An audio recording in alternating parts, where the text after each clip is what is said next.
Alors, en inbox, j'ai eu à répondre à pas mal de questions ce week-end concernant le leadership. Devenir un leader. Florence, qu'est-ce que c'est qu'un leader? Les qualités d'un leader. Et je me suis dit qu'il serait bon de faire encore ce post pour vous, les amis. Déjà, merci pour l'écoute, merci pour la confiance et l'intérêt que vous apportez à mes posts et puis les questions, les interventions que vous apportez en inbox.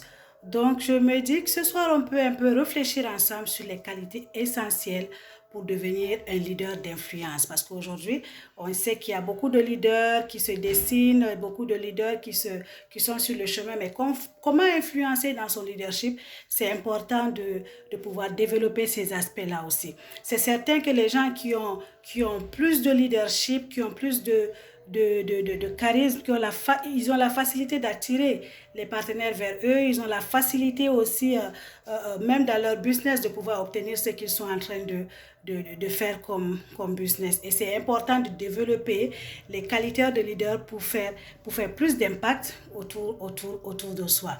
Donc, il est important, dans un premier point, pour une personne qui veut être un leader d'influence, d'être quelqu'un qui sait voir grand, donc qui ne se limite pas dans son champ de vision, mais qui regarde au-delà de ce qu'il est en train de réaliser, aujourd'hui. Donc, apprendre à voir grand vous amènera non seulement à avoir les qualités de quelqu'un qui voit pour lui-même, mais d'être quelqu'un qui voit pour les autres. Dans ton équipe, tu essaies de voir, d'avoir des visions pour un tel ou une telle personne à qui tu as décelé une qualité. Donc, un leader doit être quelqu'un qui a la capacité de voir grand pour la famille, grand pour les amis, grand pour des personnes qui sont autour de soi. Et deuxièmement, un leader doit aussi avoir la capacité de pouvoir prendre des décisions. De pouvoir prendre des décisions de façon rapide, de façon rationnelle.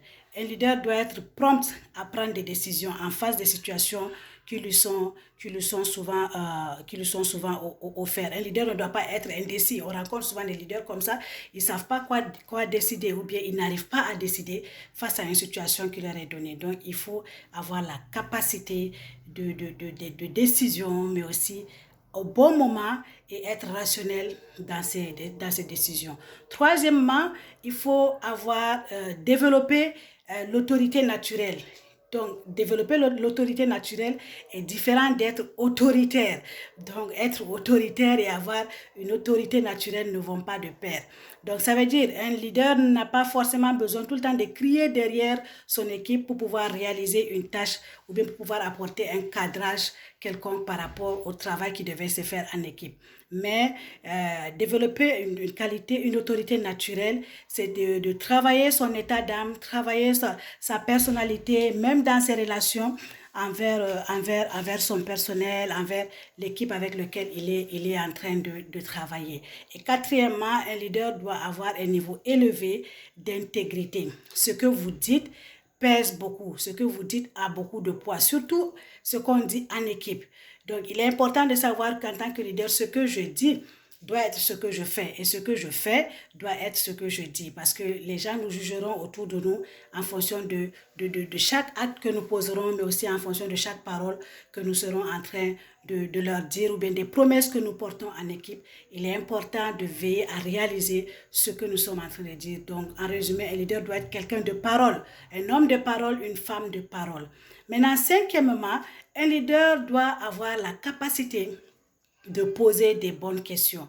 Quand tu poses des bonnes questions, ça t'amène à avoir une ouverture au niveau de ton personnel, peut-être qui n'arrivait pas à s'ouvrir par rapport à une situation donnée. Si tu as la capacité de poser des bonnes questions, ça suscite une révélation, une ouverture dans le cœur de tous ceux qui sont avec toi.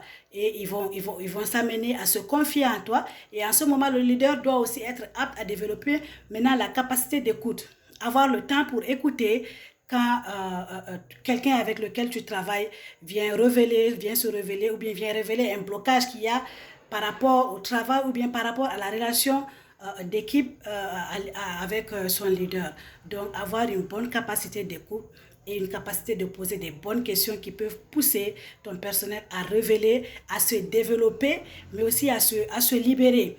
par rapport aux situations. Et cinquièmement, il faut influencer avec bienveillance. Un leader doit être quelqu'un qui influence avec bienveillance. Influencer avec bienveillance, c'est différent de la manipulation parce qu'il y a la manipulation et il y a aussi l'influence.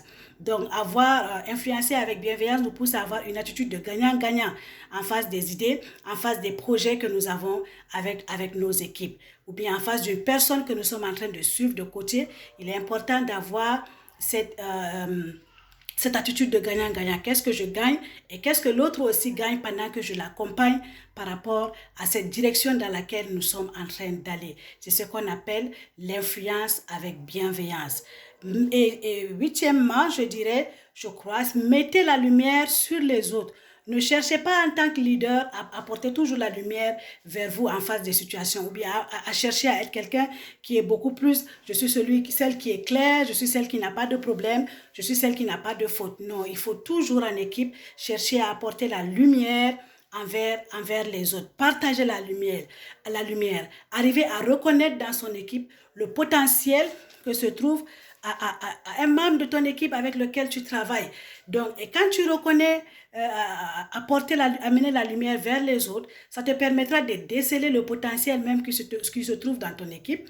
Et une fois que tu auras décelé cela, ceux qui sont avec toi, qui te suivent, verront que tu es un leader qui leur donne la place de faire valoir également leur potentiel, de faire valoir leur capacité.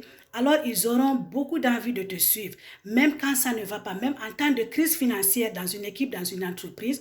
Quand tu es un leader qui sait faire de la place, qui sait reconnaître, qui sait valoriser le potentiel de ton personnel, eh bien, tu verras que ton équipe te suivra même quand c'est difficile, même quand il y a des obstacles, parce qu'ils voient en toi un bon leader, ils voient en toi une personne qui croit en eux et ils peuvent également faire valoir ce qu'ils ont en eux pour le bien-être de l'entreprise. Et enfin, être un bon leader d'influence, c'est de laisser les autres vous applaudir. Ça, c'est un des éléments qui est très, très crucial pour le leader. Laissez toujours les autres vous applaudir. Ça nous pousse à aller développer une attitude d'humilité. Un leader doit avoir une très, très grande humilité.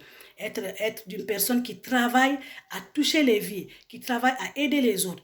À un certain moment, quand tu auras accompagner une vie par rapport à une situation, même par rapport à une difficulté, peut-être même plusieurs années de cela, tu verras que sans que tu ne demandes même à être applaudi, ces personnes qui ont été touchées reviendront un jour et t'applaudiront par leurs mots, t'applaudiront par leurs pensées, t'applaudiront même par leurs actes.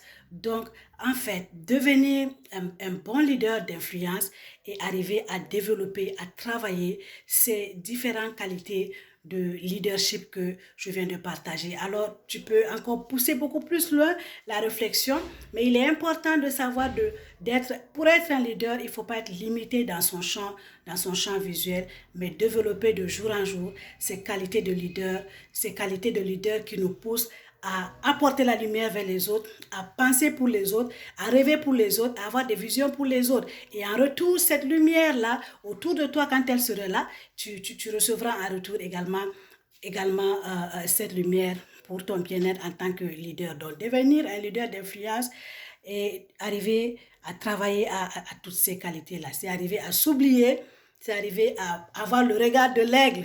Un leader doit être prévoyant. Il doit prévenir ce qui doit arriver dans son équipe, autour de lui.